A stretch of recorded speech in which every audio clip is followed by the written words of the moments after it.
La fin est un commencement. Et je vous prie de noter parce que ce matin, je ne dirai qu'un petit bout.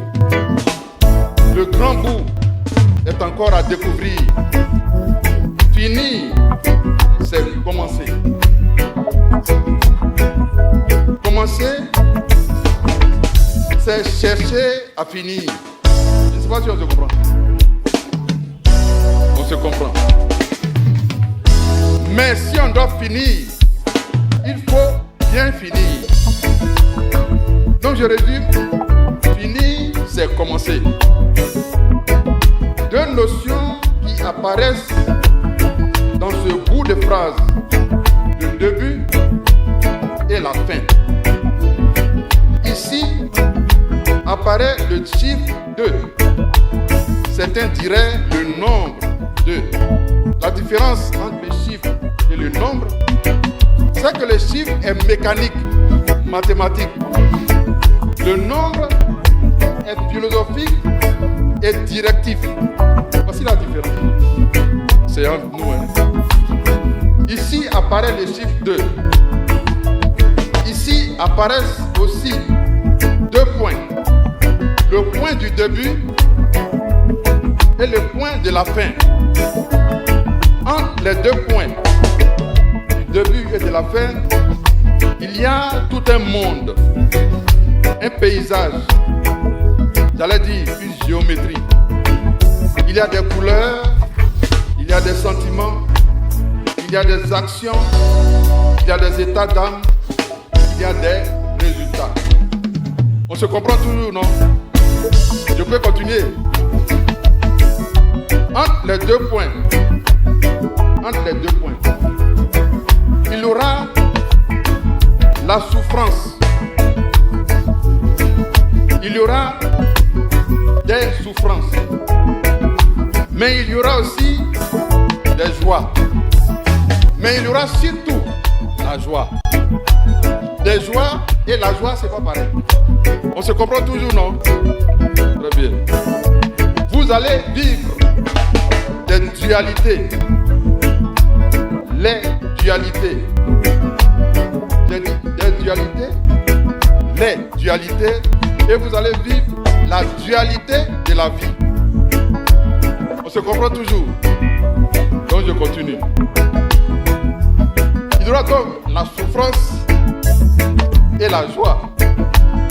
Une dualité, souffrance et joie. La dualité que j'ai mise en évidence ici est tout à fait passagère. Parce que il n'y a jamais deux sans trois. On est d'accord, non? Il n'y a jamais deux sans trois. Ces deux notions sont d'apparence antagonistes, contradictoires. Mais dans la réalité, la vie nous apprend que pour être joyeux, il faut souffrir.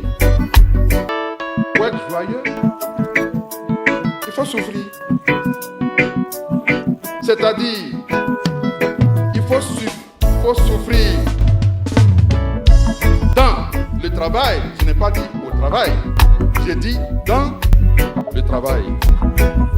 C'est-à-dire, il faut fouiller, il faut chercher, il faut fouiner.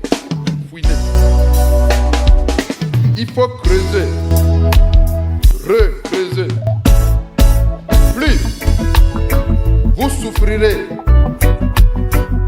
dans votre travail, plus vous serez heureux. Plus vous aurez de la joie, vous aurez des joies pour tendre vers la joie. Des joies et la joie, c'est pas pareil. Des joies, morceau par morceau, et la joie, c'est un état un peu plus permanent. La souffrance et la joie sont des sœurs jumelles qui se nourrissent l'une et l'autre.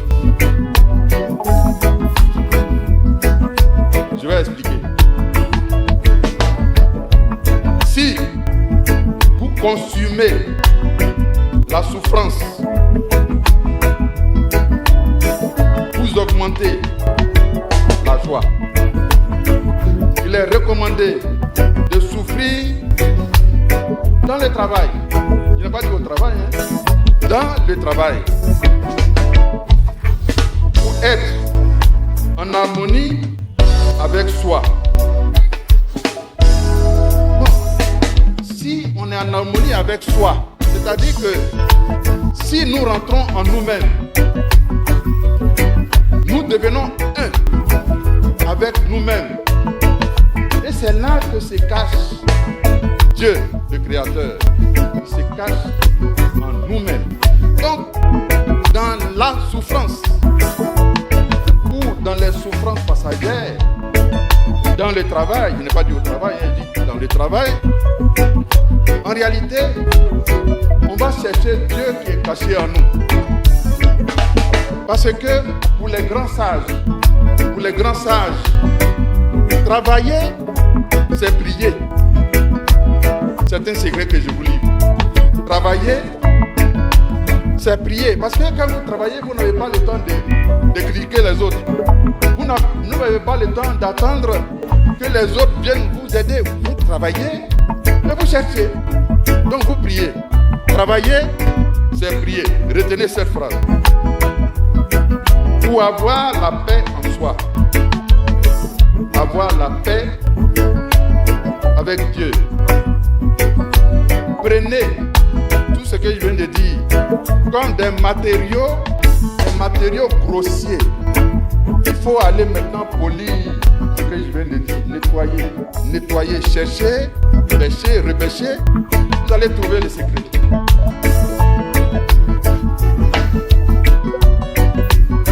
Pour ce matin, je m'arrête là. Mais je vais terminer en vous disant qu'aujourd'hui, ça devient la mode, le coût de la vie. On va parler beaucoup, hein. On va parler beaucoup sur le coût de la vie. Si on était à l'école des statistiques ou à l'école des ingénieurs de génie civil, j'allais donner une seule formule. On va régler le problème en une seule formule. Mais ici, nous avons plusieurs spécialités. C'est pourquoi je prends place auprès de vous en vous demandant pardon. Je vais dire en 3 minutes ce que c'est que le coût de la vie. Le coût de la vie, mathématiquement, est une fonction polynomiale. C'est-à-dire de plusieurs facteurs. Beaucoup de facteurs. Il y a des pots carrés, il y a des tiers, il y a des tiers, il y a tout ce que vous voulez. C'est polynomial. Et il y a 3 facteurs essentiels dans le coût de la vie. Il y a des facteurs objectifs, c'est-à-dire qu'on peut mesurer. Il faut bien écouter parce que quand vous serez en fonction, ils viendront vous parler du coût de la vie et ça va pas beaucoup. Ça va pas beaucoup. Il y a ce qu'on appelle grand A, les facteurs objectifs. Grand B, les facteurs subjectifs. C'est-à-dire qu'on ne peut pas mesurer, on devine. On devine. Et il y a des facteurs relatifs. Ça peut être le lieu, ça peut être Abidjan, ça peut être Gorogo, ça peut être Bamako, ça peut être Conakry, ça peut être Paris, New York.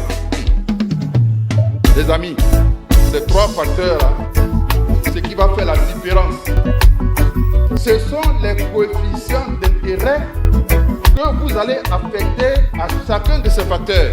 Coefficients d'intérêt.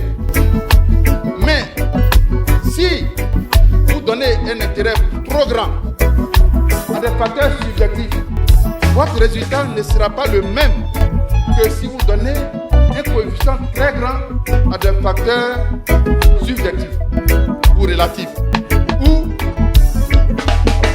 objectifs. Donc tout dépend des coefficients. En dehors de ça, tout dépend des postulats, c'est-à-dire ce que vous prenez comme hypothèse de base. Il ne faut pas comparer le coût de la vie à Abidjan avec New York. C'est pas la même chose. C'est pas du tout la même chose. Il faut comparer les choses comparables. Alors, je voudrais vous demander pardon. Quand on parle du coût de la vie, il faut leur dire ça, c'est mathématique, il faut laisser. Il faut laisser. Ce qui compte, ce sont les grandes valeurs que nous avons. Le taux de pauvreté en Côte d'Ivoire est passé de plus de 56% en 2011. Aujourd'hui, grâce au président Alassane Ouattara, nous sommes en environ moins de 35%. On va descendre encore et tous les ans on va descendre. C'est ça qui est la vérité. La Côte d'Ivoire, le revenu moyen par habitant par rapport au produit intérieur brut ou au produit national brut si vous voulez, puisque vous prenez les facteurs, la Côte d'Ivoire a le coefficient, le montant le plus élevé après le Nigeria en Afrique de l'Ouest. Après le Nigeria. C'est-à-dire que le revenu moyen des Ivoiriens a doublé de 2011 à 2023. Ça a doublé. Alors que les autres sont partis avec 1%, 2%, 3%. Pour nous, c'est 100%.